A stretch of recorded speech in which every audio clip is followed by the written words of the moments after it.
The Story of Our Lady of Walsingham. Lady Richardis de Faverchus, who lived in the 11th century, was the widow of the lord of the manor of Little Walsingham with a son Geoffrey. She had a deep faith in God and devotion to Mary, and had a reputation for good works in care and generosity towards those around her. At the time of the story, Little Walsingham was a thriving place located midway between Norwich, then England's second city, and the worthy town of King's Lynn.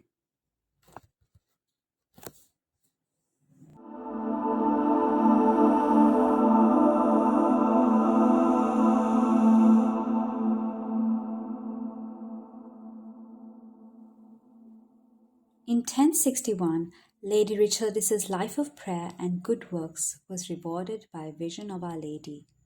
In this vision, she was taken by Mary to be shown the house in Nazareth where Gabriel had announced the news of the birth of Jesus. Mary asked Lady Richardis to build the exact replica of the house in Walsingham. According to legend, the vision was repeated 3 times and retold through a 15th century ballad. The materials given by Lady Richardis was finally constructed miraculously one night into the holy house while she kept a vigil of prayer.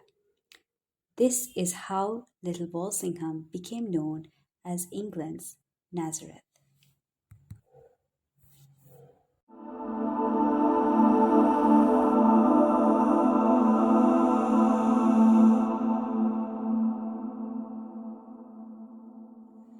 The apparition experienced by Lady Richardis is one of the earliest Marian apparitions. It predates that Our Lady of Guadalupe, 1531, Our Lady of Miraculous Medal, 1830, Our Lady of Lourdes, 1858, and Our Lady of Fatima, 1917. Apparitions of Our Lady have appeared when the world was in great turmoil. In the 11th century, Christian armies were engaged in the liberation of holy sites from Muslim control. It is believed that Geoffrey, Lady Richardis's son, joined one of the crusades as an expression of the Christian faith.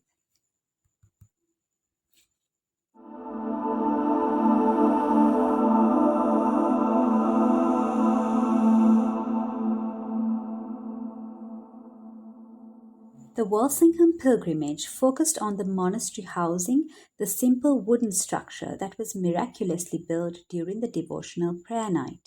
Finally, Henry VIII brought about its destruction in 1538, destroying the house and also the Walsingham statue.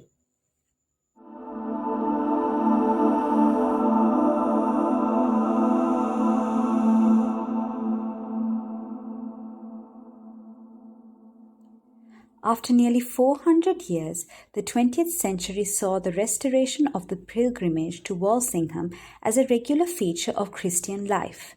In 1897, there was a Roman Catholic pilgrimage to the restored 14th century Slipper Chapel, now at the center of the Roman Catholic National Shrine.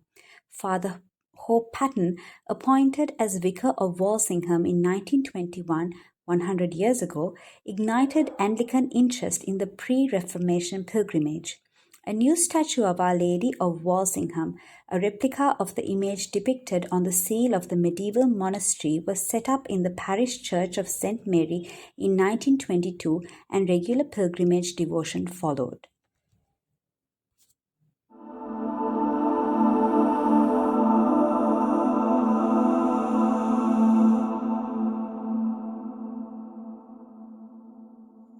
The Sri Lankan connection started when our own Father Basil Jayawardena was a priest associate of the shrine after his ordination in England.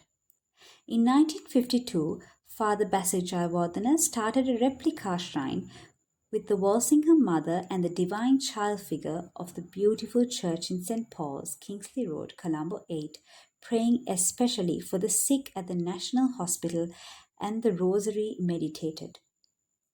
The installation of the statue and the dedication took place in October 1954.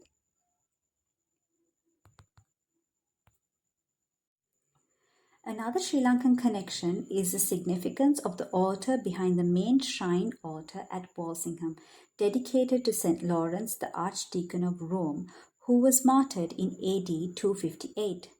St. Lawrence is considered the patron saint of the capital city of Colombo. The first Roman Catholic church in Sri Lanka was dedicated in his name, and a canon's stall has been named in the Anglican Cathedral in Colombo. Annually, a festival service is held at the Church of St. Paul the Apostle, Kingsley Road, Colombo, to honour Our Lady of Walsingham on the third Thursday in October.